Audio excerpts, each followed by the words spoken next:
Shalom, selamat hari Minggu, selamat pagi, saudara-saudari yang dikasihi Tuhan Yesus. Mari pada pagi hari ini kita datang dengan penuh rasa syukur, penuh dengan sukacita menghadap kepada Tuhan kita. Mari bersama-sama kita terlebih dahulu membaca Mazmur 62 ayat 2. Hanya dekat Allah saja aku tenang, daripadanya lah keselamatanku. Mari kita berdoa. Bapa di dalam sorga, kami mengucap syukur dan berterima kasih. Kembali pada pagi hari ini kami datang ke rumah-Mu ya Tuhan, mengucap syukur. Dan kami berterima kasih atas semua kebaikan yang sudah Bapa berikan dalam kehidupan kami sepanjang minggu ini. Tuhan, sebelumnya kami mohon ampun atas segala dosa dan pelanggaran kami Tuhan. Kiranya Tuhan berbelas kasihan mengampuni kami, kuduskan sucikan kami, agar kami layak beribadah kepada Engkau, agar segala puji-pujian kami layak di hadapan-Mu ya Tuhan dan berbau harum. Kami berdoa kiranya Tuhan yang memimpin ibadah ini dari awal, pertengahan hingga akhir, hanya di dalam nama Tuhan kami Yesus Kristus. Amin. Semua pribadi yang pernah menyatakan dirinya mulia, saat ini atau pada saatnya akan menjadi segenggam debu yang tak berarti. Tetapi Yesus, Ia telah memperbaharui kita. Ia menjadikan kita berarti. Debu yang tak berarti itu bukanlah akhir hidup kita. Tak ada yang pantas dimuliakan selain Yesus. Muliakan Dia. Kemuliaannya bagi Tuhan kita Yesus Kristus.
Mari saudara-saudari yang dikasihi Tuhan, kita tundukkan kepala kita berdoa. Bapa kami yang di sorga, Bapa kami yang di sorga, dikuduskanlah namamu, datanglah kerajaan-Mu, jadilah kehendak-Mu di bumi seperti di sorga. Berikanlah kami pada hari ini makanan kami yang secukupnya, dan ampunilah akan kesalahan kami, seperti kami juga mengampuni orang yang bersalah kepada kami. Dan janganlah membawa kami ke dalam pencobaan, tetapi lepaskanlah kami daripada yang jahat. Karena Engkau yang punya kerajaan dan kuasa dan kemuliaan sampai selama-lamanya. Amin. Mari kita bersama-sama membaca pengakuan iman rasuli kita. Aku percaya kepada Allah Bapa yang Maha Kuasa, Khalik langit dan bumi, dan kepada Yesus Kristus, anaknya yang tunggal Tuhan kita, yang dikandung dari Roh Kudus, lahir dari anak darah Maria, yang menderita sengsara di bawah pemerintahan Pontius Pilatus, disalibkan, mati dan dikuburkan, turun ke dalam kerajaan maut. Pada hari yang ketiga bangkit pula dari antara orang mati, naik ke sorga, duduk di sebelah kanan Allah Bapa yang Maha Kuasa, dan dari sana ia akan datang untuk menghakimi orang yang hidup dan yang mati. Aku percaya kepada Roh Kudus, gereja yang kudus dan am, persekutuan orang kudus, pengampunan dosa, kebangkitan tubuh, dan hidup yang kekal. Amin.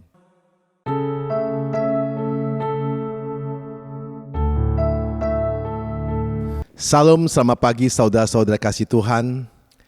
Sebelum kita mendengar pemberitaan firman Tuhan, mari kita berdoa. Bapa kami yang surga, kami bersyukur kasih dan kemurahan Tuhan dan penyertaan Tuhan dalam hidup kami. Kami percaya pada pagi ini, Roh Kudus pimpin kami, membuka hati kami untuk kami dapat mendengar setiap sabda firman-Mu. Kuasa Roh Kudus yang pimpin hamba-Mu. Bibir hamba-Mu Tuhan pakai untuk menyampaikan setiap kebenaran-Mu sesuai dengan kehendak-Mu. Berfirmanlah kepada kami siap untuk mendengar, kami berdoa di dalam nama Tuhan Yesus Kristus. Amin. Saudara kasih Tuhan, pada minggu pagi ini tema kita, Tuhan hadir di situ. Saudara kasih Tuhan, dalam tema ini saya ambil dari firman Tuhan, di mana kitab Perjanjian Lama di Yeskiel pasal 48 ayat 35. Mari kita baca. Jadi keliling kota itu adalah 18.000 hasta. Sejak hari itu, nama kota itu ialah Tuhan hadir di situ. Saudara kasih Tuhan, Nabi Yeskiel mendapat penglihatan tentang Allah di dalam Yeskiel pasal 1. Baik terkait dengan penghakiman dan penghukumannya, maupun terkait dengan pemulihannya. Tuhan menunjukkan kasih-Nya kepada mereka dengan janji pembaharuan atas hidup mereka. Tuhan akan memulihkan keadaan mereka, meneguhkan perjanjiannya, sehingga dengan demikian mereka akan mengetahui bahwa Dialah adalah Tuhan. Di dalam kitabnya Yeskiel pasal 16. Saudara kasih Tuhan. Kemudian di dalam pasal-pasal berikutnya, Yeskiel juga mendapat penglihatan tentang masyarakat yang dipulihkan oleh Tuhan dan meliputi bait Allah yang baru, yang atasnya kemuliaan Tuhan kembali, ibadah yang baru dengan pelayanan dan sistem korban yang sempurna di dalam Yeskiel pasal 43 sampai 46. Saudara kasih Tuhan, tanah yang kudus yang baru yang akan dibagi di antara suku-suku Israel berdasarkan prinsip-prinsip baru. Dan di tengah-tengah mereka, Tuhan akan mendirikan sebuah kota yang panjang dan lebarnya sama, yakni 4.500 hasta. Dan dikeliling tembok dengan 12 pintu gerbang, yakni pintu-pintu keluar kota itu, yang dinamai dengan 12 suku Israel.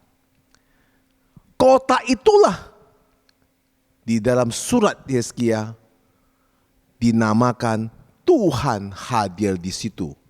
Nah, saudara-saudara kasih Tuhan, nama ini menyatakan akan kehadiran Tuhan di tengah-tengah umatnya dan masyarakat yang masuk ke dalamnya. Baik yang percaya, baik pun yang tidak percaya, atau mereka yang bukan umatnya, boleh masuk ke dalam hadiratnya. Kehadiratnya akan mengubah setiap orang yang masuk dan tinggal di dalamnya. Saudara dikasih Tuhan, melalui firman ini, kita bisa banyak belajar bahwa kemuliaan Tuhan bisa saja meninggalkan kita apabila kita hidup memberontak, melawan Tuhan dan melakukan apa yang dosa. Maka kemuliaan Tuhan akan tinggalin kita. Kalau kita berbuat jahat di mata Tuhan dan meninggalkan Tuhan dan sujud menyembah kepada ilah-ilah pada zaman ini, baik itu adalah diri seorang, harta benda, keuangan, kekayaan, kekuasaan, jabatan, keinginan mata, hawa nafsu, dan kenikmatan-kenikmatan dunia yang menyesatkan, yang akan pada hakikatnya dapat menjauhkan kita dari hadirat Tuhan. Saudara kasih Tuhan, ketahuilah saudara, pada zaman-zaman ini, zaman yang sangat sulit ini, kita kalau tidak bertobat, maka semua itu akan mendatangkan penghukuman Tuhan atas diri kita. Keberadaan dan kehadiran Allah dalam kehidupan orang-orang percaya, inilah yang dicatat penggenapan dari kitab Yeskiel. Allah hadir di setiap orang yang percaya, dan Allah menjadi sentral bagi hidup orang-orang percaya. Saudara kasih Tuhan, kehadiran Allah dalam hati orang percaya menunjukkan tidak ada pembatas lagi antara Allah dengan orang percaya. Kematian Tuhan Yesus Kristus di kayu salib itu yang menghancurkan pembatasan tersebut. Saudara kasih Tuhan, Tuhan hadir di situ. Artinya Tuhan hadir di hati orang-orang yang percaya. Karena itu, kita harus menjaga tubuh dan hidup untuk tetap kudus, supaya Allah tetap hadir dalam hidup kita. Tubuh kita adalah baik Allah. Jagalah kekudusan. Hiduplah dalam kekudusan. Karena kehadiran Allah yang akan membawa pemulihan, kelepasan semua dari dosa-dosa kita. Dan janji-janji Tuhan akan digenapi. Maka sebagai orang percaya, jagalah kekudusan, sehingga hadirat Allah selalu ada dalam baik Allah kita. Saudara kasih Tuhan, apakah saudara hari ini sadarkah kehadiran Tuhan dalam hidup kita sangat penting? Karena kita belum tahu kapan berakhir masa-masa sulit ini. Rasanya sadar atau tidak sadar, kita selalu masih punya hati dan masih perasaan yang kekhawatiran. Misalnya saudara, kita mau berpergian untuk keperluan sesuatu. Sudah kebayangan, rasa takut dan khawatir, takut tertular. Nah saudara, inilah kekhawatiran sekarang, mau kemanapun merasa takut. Apalagi sekarang ini penyebaran makin naik.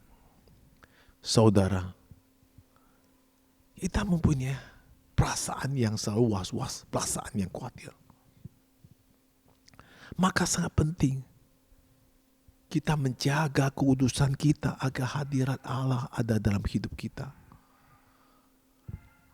Kalau Tuhan hadir dalam hidup kita, maka Tuhan yang akan membungkus kita. Tuhan yang pagari kita. Tuhan yang menjaga kita. Saudara yang dikasihi Tuhan, kita sering sekali mengabdi sebagai seorang yang beragama, rajin berdoa, membaca kitab suci. Nah saudara, tetapi kita sering juga terombang-ambing dalam ketakutan. Ketika kita berada dalam situasi yang sulit, seperti kita berada dalam badai dalam kehidupan kita.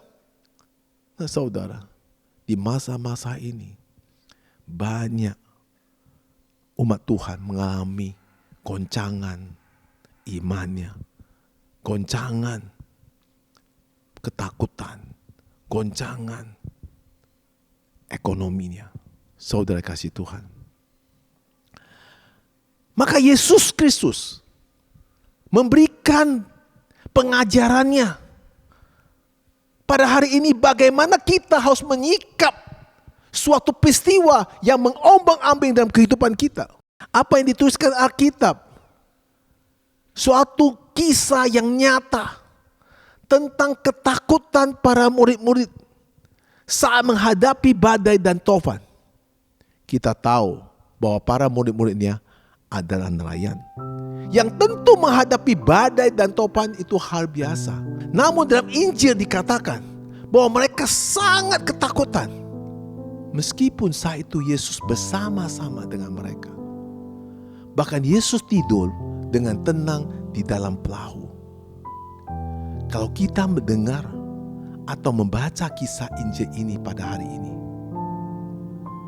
dalam hati tentu kita bertanya, apakah Yesus tidak memahami bahwa murid-muridnya sedang mengalami ketakutan? Yesus kok tidur dengan tenang? Apakah Yesus sungguh tidak peduli terhadap ketakutan para murid-muridnya?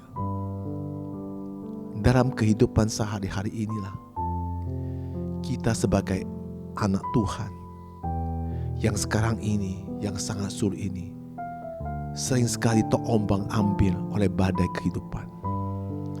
Kita sering mengeluh, kita kecewa karena masa Tuhan tidak segera datang menolong kita. Tuhan tidak menjawab doa-doa kita. Seakan-akan Tuhan tidak peduli. Seperti Tuhan diam dan sedang tidur lelap.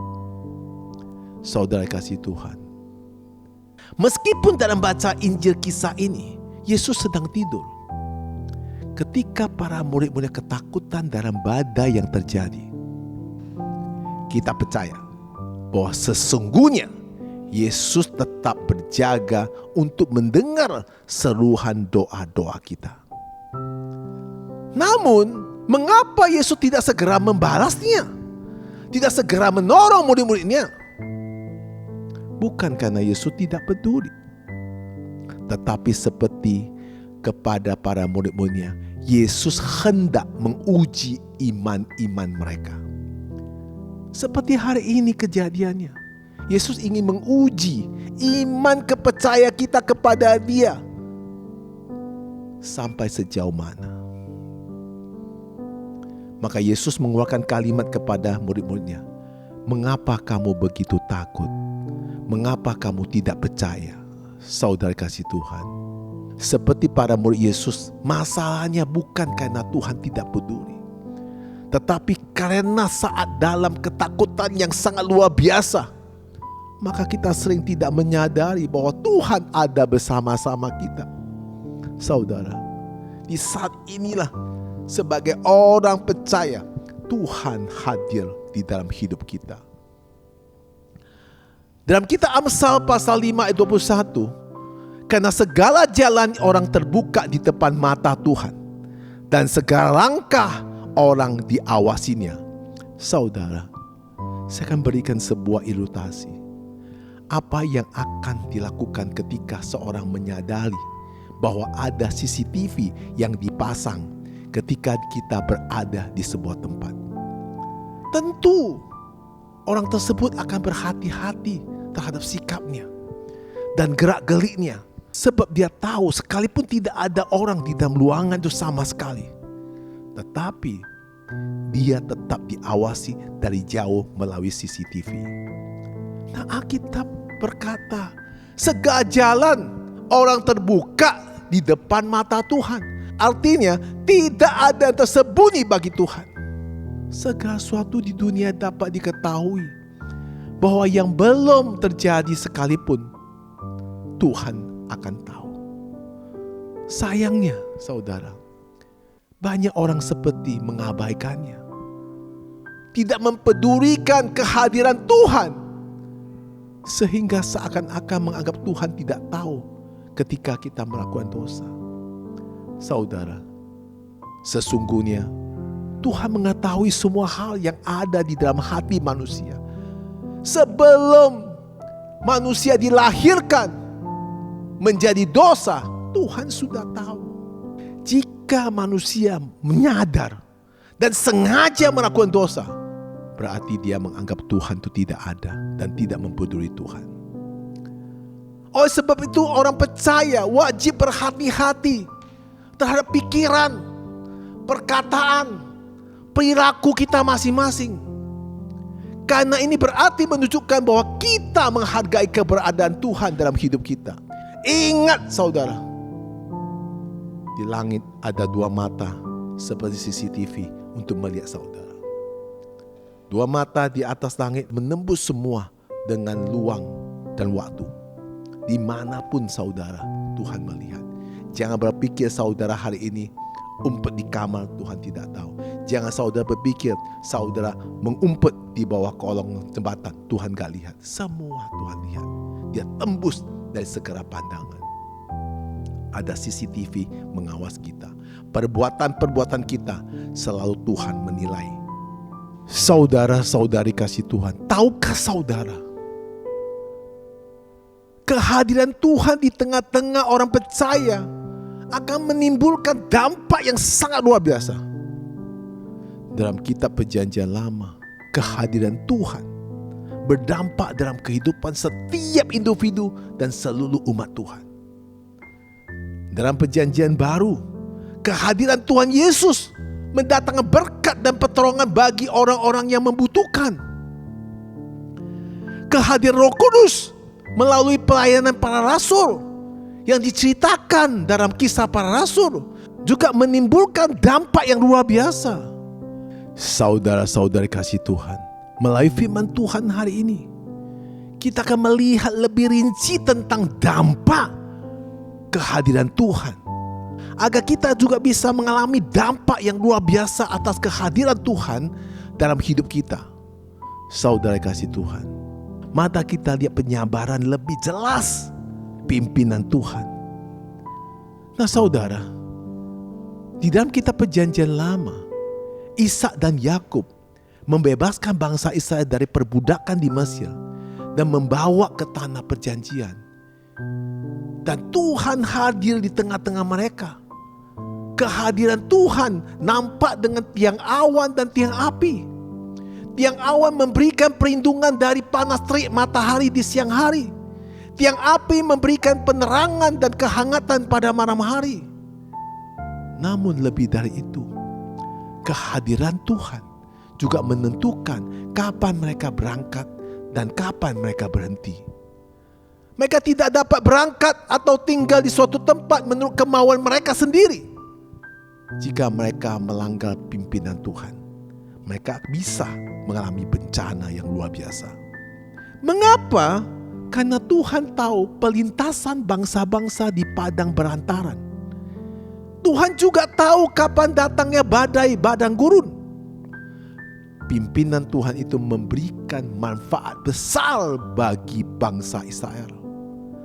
Setiap pagi kita bisa minta Tuhan hadir dalam kehidupan kita. Setiap pagi kita minta Tuhan hadir dalam keluarga kita. Setiap pagi kita minta Tuhan hadir dalam pekerjaan kita. Setiap pagi kita minta Tuhan hadir dalam studi dan pelayanan kita. Supaya kita dapat kejelasan dengan pimpinan Tuhan, saudara kasih Tuhan. Agar kita tidak tersesat dan keliru untuk mengambil keputusan. Kalau kita salah mengambil keputusan, maka semua kita akan gagal. Karena mengambil keputusan itu menjawab iya atau tidak. Saudara, maka kita butuhlah pimpinan Tuhan. Tuhan hadir, berikan kita hikmat untuk mengambil keputusan. Banyak orang salah mengambil keputusan sehingga membuat dia mengalami kesulitan. Banyak orang juga tepat mengambil keputusan membuat dia dalam situasi yang sulit ini dia diberkati. Saudara kasih Tuhan, kehadiran Tuhan melalui Roh Kudus yang berdiam di dalam kita, ada roh kebenaran yang akan memimpin kita dalam seluruh kebenaran Tuhan. Saudara kasih Tuhan, di dalam Injil Yohanes pasal 16 ayat 13. Tetapi apabila ia datang, yaitu roh kebenaran, ia akan memimpin kamu ke dalam seluruh kebenaran.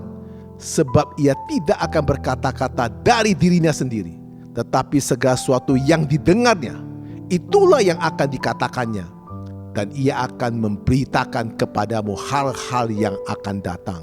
Saudara dikasih Tuhan, dampak lagi kehadiran Tuhan akan saudara mendapat pemeliharaan yang penuh dengan mujizat. Kehadiran Tuhan akan membuat umatnya terpelihara dengan baik. Sehingga setiap manusia normal memiliki kebutuhan-kebutuhan dalam kehidupan kita.